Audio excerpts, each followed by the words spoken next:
existing restoratives, microfractures, and any other anomalies that we might not otherwise see. Here you can see a dens and dente. Looking high in the vault, you can see a fistulous tract. When we take a film of this, you can see the dens. You can see it's a virgin tooth, but the deep invagination and groove allows for microleakage, and look at the massive breakdown endodontically. One of the favorite tests in the profession is percussion. Percussion lets us know if there's attachment apparatus disease.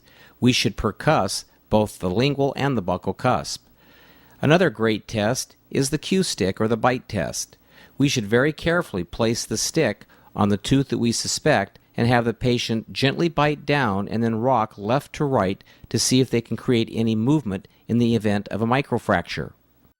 An alternative to the cue stick is to use the tooth sleuth. This device can be very specifically located on a particular cusp, and having the patient bite can oftentimes reproduce the chief complaint. Marking ribbon can be placed between the biting surfaces of the mandibular and maxillary teeth, and by having the patient move into different working and balancing positions, we can oftentimes mark a prematurity. Palpation is an excellent test and is conducted by running the glove finger high in the vestibule over the anticipated root apex.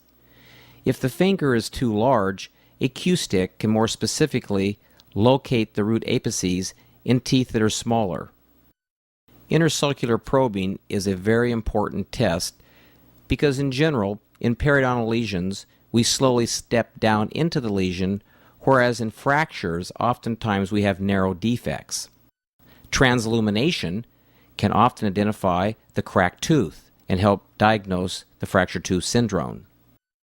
We should check mobility in all teeth because oftentimes when there's endodontic pathology, teeth will become more mobile and become quite loose as compared to adjacent teeth or contralateral teeth.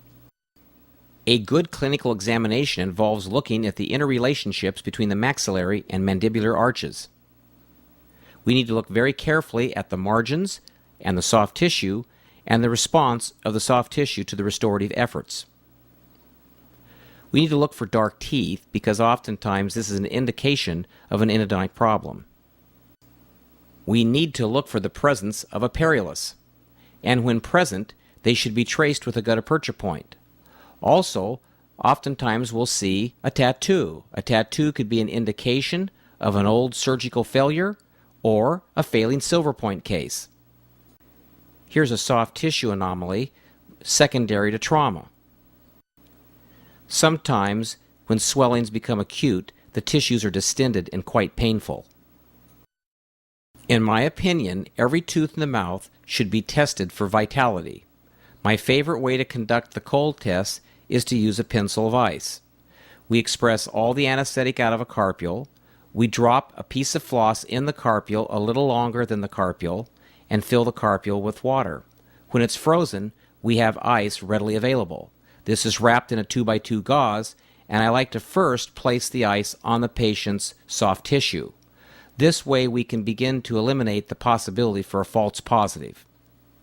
The best way to conduct the test is to place the ice as close to the free gingival margin as possible, as this is the closest distance into the pulp. The carpules move back and forth, which creates a slurry of cold water which can effectively penetrate into the tooth. The next thing we need to establish are hand signals. We would like to know when the patient first feels the sensation of cold in the tooth, and they'll raise their hand. We want them to keep their hand up as long as the sensation lingers, and we would like them to lower their hand when the sensation dissipates. After establishing a normal baseline on healthy teeth, the dental assistant places a cotton pellet just posterior to the tooth being tested. This prevents a false positive. We're looking very carefully for the immediacy, the intensity, and the duration of each response. Out of all three, duration is most diagnostic and is observed by watching the patient's hand.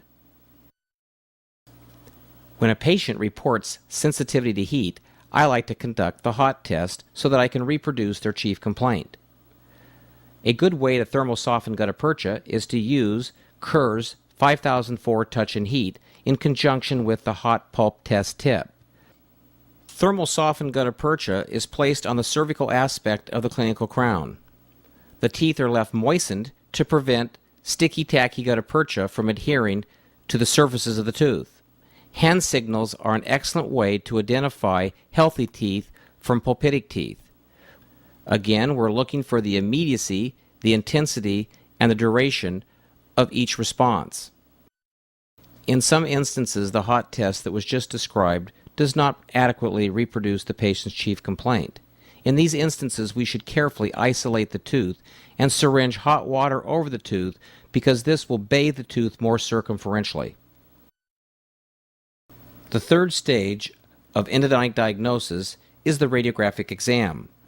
Clinicians should take 3 well-angulated radiographs prior to initiating treatment in order to better appreciate the three-dimensionality of any given tooth. From an endodontic standpoint, preoperative films should include mesial, distal, and straight-on angles. These views will better prepare the clinician for root canal treatment. 3 films in combination are more valuable than a single film alone, and give us important information as to the buccolingual dimensions, concavities, and extra canals.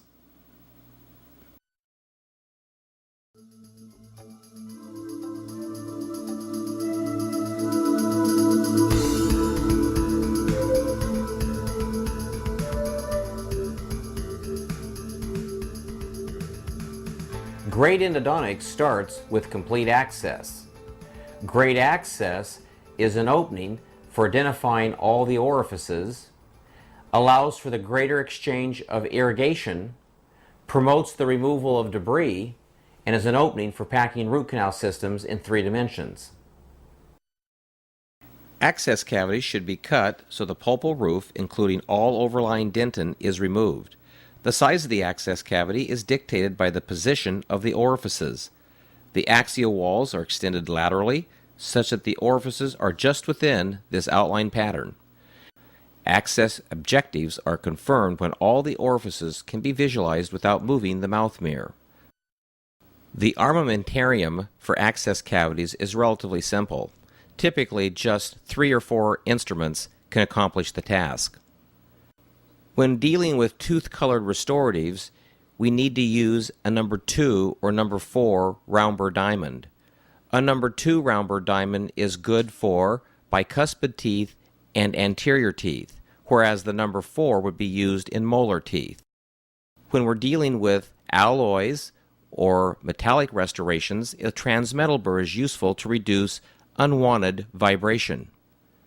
Once we're into the dentin, surgical length number 2 and number 4 carbide round burrs are the instruments of choice as they serve to move the head of the handpiece further away from the occlusal table.